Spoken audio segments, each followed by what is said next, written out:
आप सभी को जय मसीह की। आज के आत्मिक विचार में आप सभी का स्वागत है।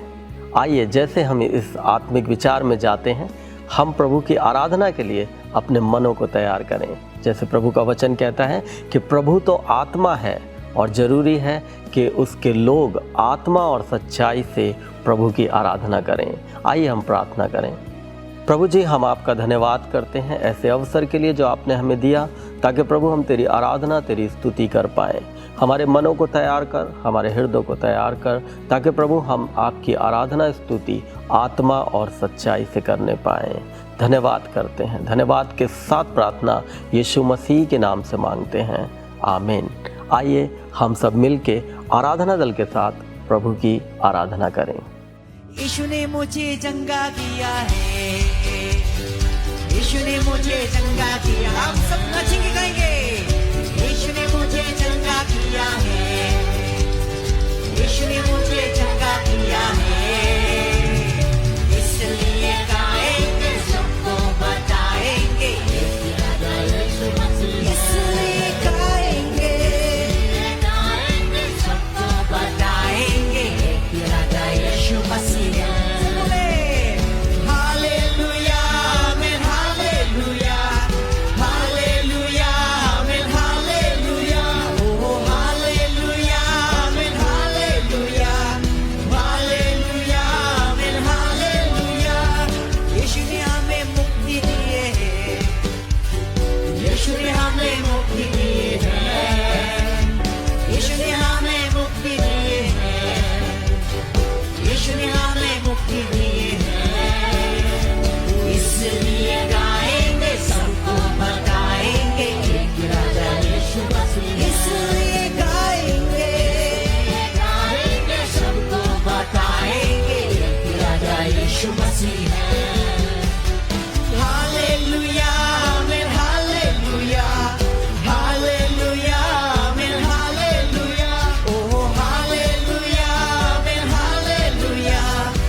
यह समय सूचनाओं का है। इस सप्ताह के लिए सूचना इस प्रकार से है, कृपया ध्यान पूर्वक सुने। फरीदाबाद के अलग अलग स्थानों में ग्रेस चर्च की आराधना सभा होती है, जैसे कि हर रविवार को सुबह की आराधना सभा इस प्रकार से है।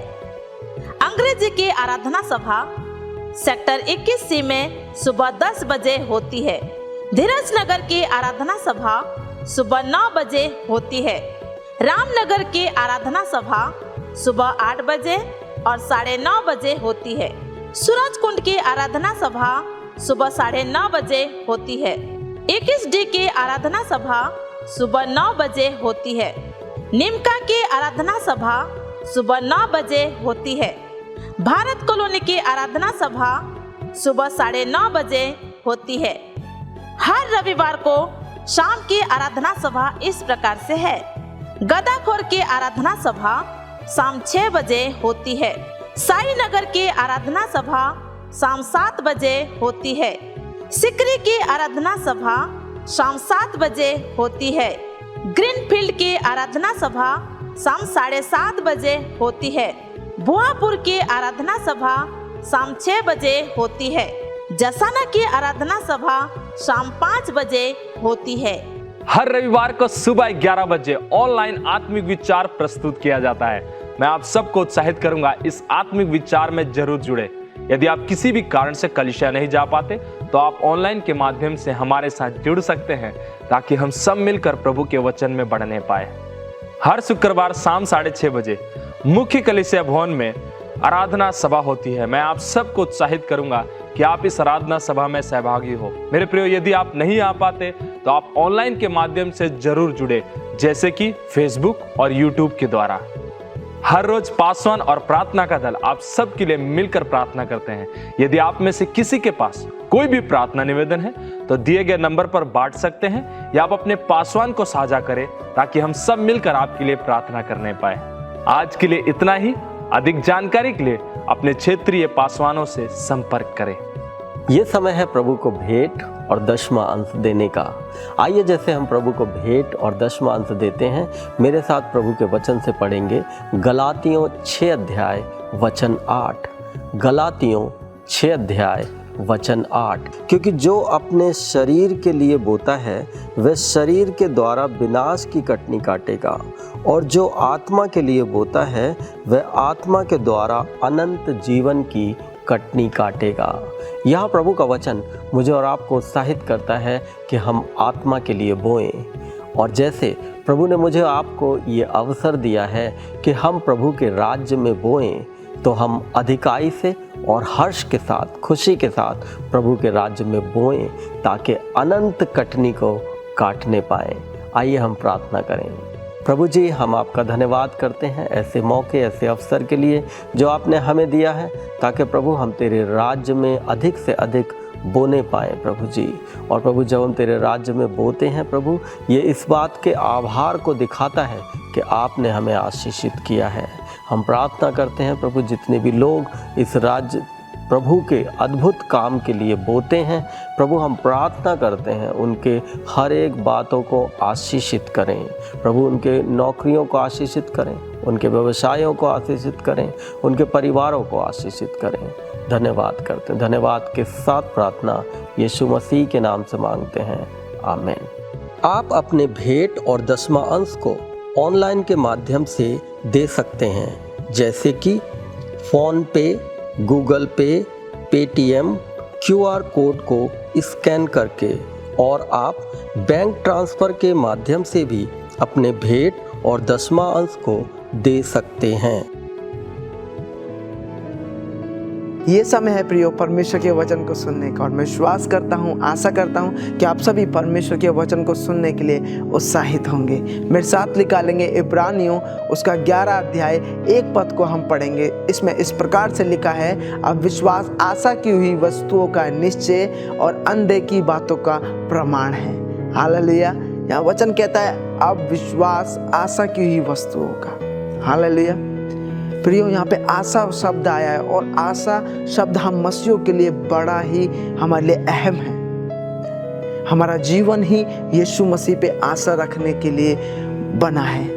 वो यीशु ही है जो हमें इस जीवन में संभालता है, हमें संभालता है, हमारे परिवार को संभालता है, हमारे कारोबार में हमारी मदद करता है। वही परमेश्वर है जो हमें दिन प्रतिदिन संभालता है। यदि हमारी आशा उसके ऊपर है तो परमेश्वर हमें हमेशा अपनी परों में रखता है, हालेलुया, संभालता है। कई बार हम अपने जीवन में आशाओं को खो देते हैं, परिवार की समस्या के द्वारा, पैसों की कमी के द्वारा, समाज की तानों के द्वारा, बीमारियों के द्वारा, कई बार अब दुष्ट आत्मा हमें परेशान करती हैं, हमारे दिमाग में विचार में ऐसे गंदे गंदे थॉट्स देते हैं और हमारी आशा परमेश्वर से कम होने लगती है। फिर ये ऐसा ना होने दें। हमारी आशा परमेश्वर पे होनी बहुत ज़रूरी है, क्योंकि वो ही परमेश्वर है जो हमें हर एक दलदल की कीच से, हर एक बीमारी से, हर एक अंधकार की शक्ति से, हर एक गरीबी से, हर एक कमजोरी से बाहर निकाल सकता है। आमीन। हम जब देखते हैं मरकुस उसका 5 अध्याय में, वो जो 12 वर्ष के लहू बहने का रोग था उस स्त्री को, उसकी आशा थी, उसका विश्वास और आशा था कि मैं यीशु के आंचल के उस कोने के छोर को ही छू लूंगी तो चंगी हो जाऊंगी। उसकी आशा थी, उसका विश्वास था। और वचन बताता वो रेंगते रेंगते रेंगते गई और यीशु के आंचल को छोर को छू लिया और वो चंगी हो गई। हालेलुया। आपके जीवन में भी यदि कुछ ऐसी बातें हैं जो आपको चुभती हैं, आपको परेशान करती हैं, हो सकता है आपकी बीमारी हो, आपके परिवार के हालात हो, आपकी कमजोरियां हो और शैतान जो आपको तंग करता हो, उस सब चीज को परमेश्वर की सामर्थ हटाने के लिए तैयार है। मगर आपकी आशा क्या परमेश्वर पे बनी हुई है? हालेलुया। उस स्त्री के समान यदि आप आशा के साथ, विश्वास के साथ परमेश्वर के नजदीक जाएंगे और कहेंगे परमेश्वर तू ही मेरा आशा दाता है, तू ही मेरा परमेश्वर है, तेरे ही द्वारा मेरा छुटकारा है। हालेलुया। उसको दिखता नहीं था कि होगा नहीं होगा, उसको ये भी फिक्र नहीं थी कि यीशु आएगा मुझसे बात करेगा छुएगा, नहीं, उसकी यही आशा थी कि मैं यीशु के आंचल के उस छोर को छू लूंगी तो चंगी हो जाऊंगी। हालेलुया। उसको दिखता नहीं था, उसको वो कई वचन बताता, कई लोगों के पास गई, अपना पैसा बर्बाद किया, अपना और दुख पाया, मगर वो चंगी नहीं हुई। उसने अंधे की बातों का विश्वास किया कि हाँ वो परमेश्वर है, वो यीशु है जिसको मैं छू के चंगी हो जाऊंगी। आमीन।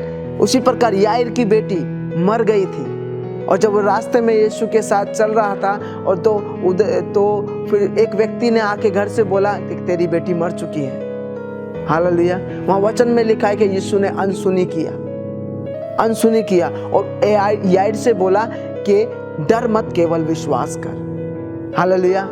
उसी प्रकार और जब वो घर गए और लोग रो रहे थे और यीशु बोलता है कि ये मरी नहीं है वरन सो रही है, और लोग हंसने लगे। आमीन। तो लोगों को बाहर निकाल दिया और यीशु उस समय उसका हाथ पकड़ के बोलता है तलीका कूमी। हालेलुया। इसका अर्थ है हे लड़की उठ। और जब यीशु ने ये बोला, वो वचन बताता है लड़की उठी और खेलने कूदने लगी, चलने फिरने लगी। आमीन। यीशु ने घोषणा किया और याईर ने यीशु पर आशा रखी और विश्वास रखा। उस आशा और विश्वास के द्वारा उसने अपने जीवन में अपनी बच्ची का जान बचा लिया।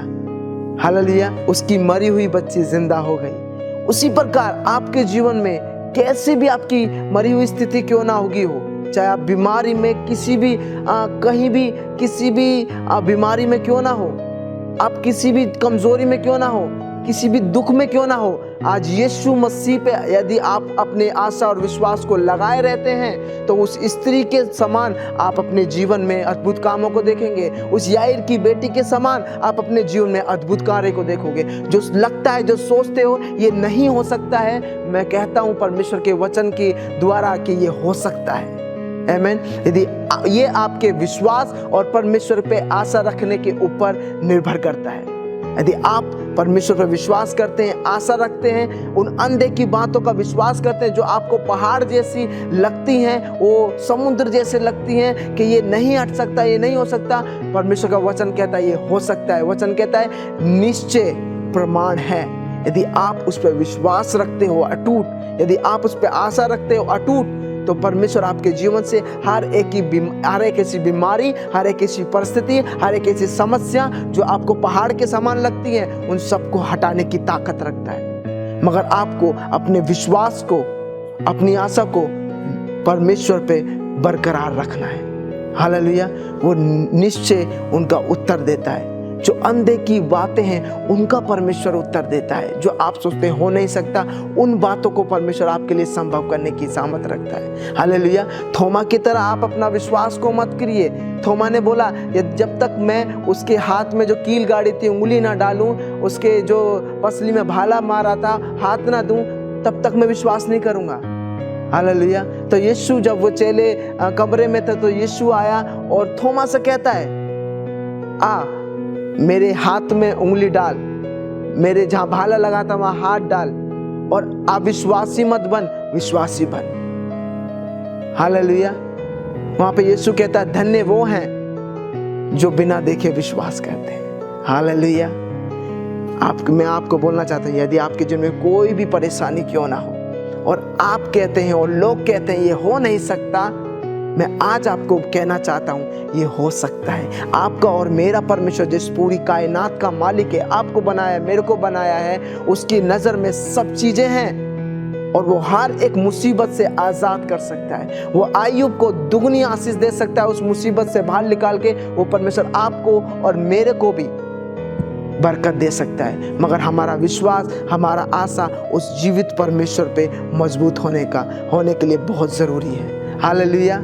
आइए हम दुआ करते हैं। प्रभु यीशु मसीह, हम धन्यवाद देते हैं, यीशु के नाम में तेरे करीब आते हैं। दुआ करते हैं प्रभु, जो आज तेरे कलाम वचन के द्वारा परमेश्वर हमने सुना कि परमेश्वर हमारा जीवन में प्रभु एक अटूट विश्वास और एक आशा रूपी परमेश्वर तेरे साथ जीवन जीने के लिए प्रभु हमें बहुत ज़रूरी है प्रभु, ताकि हम प्रभु अपने जीवन में जो ऐसी बहुत सी हरकतें शैतान के द्वारा और प्रभु जी होती हैं, समाज के द्वारा और प्रभु लोगों के द्वारा आती हैं, उन सब चीज़ों पे हम बदलने के लिए हमें अपने विश्वास को और आशा को तुझ पे मजबूती से रखने की ज़रूरत है प्रभु। हमारी प्रार्थना, हम विश्वास करते हैं कि इन दिनों में प्रभु और भी हम विश्वास में आगे बढ़ेंगे और भी परमेश्वर पिता तुझ पर आशा रखेंगे और उन बातों को देखेंगे जो अनहोनी है, तू उनको हमारे सामने परमेश्वर पिता उनको प्रभु जी प्रभु अद्भुत रीति से उनको प्रभु जी हमारे जीवन में करेगा प्रभु जी। अनहोनी बातों को संभव करने वाला हमारा जीवित परमेश्वर है प्रभु। धन्यवाद देते हैं प्रभु, जो ऑनलाइन के माध्यम से देख रहे हैं उन सभी को तेरे हाथों में सौंपता हूं और आज से ही मैं घोषणा करता हूं यीशु मसीह के नाम में, इनके जीवन में जो भी प्रभु जी बातें असंभव जान पड़ रही हैं, यीशु मसीह के नाम में वो सारी बातें, चाहे इनके परिवार से रिलेटिव हो, इनके शरीर से रिलेटिव हो, समाज से रिलेटिव हो, वो सब बातें यीशु मसीह के नाम में संभव होने पाए, छुटकारा पाने पाए, आज़ादी पाने पाए यीशु मसीह के नाम में प्रभु। हम धन्यवाद देते हैं, आपने प्रार्थना को सुना है और ये प्रार्थना यीशु मसीह के सामर्थ्य नाम में मांगते हैं। आमीन आमीन।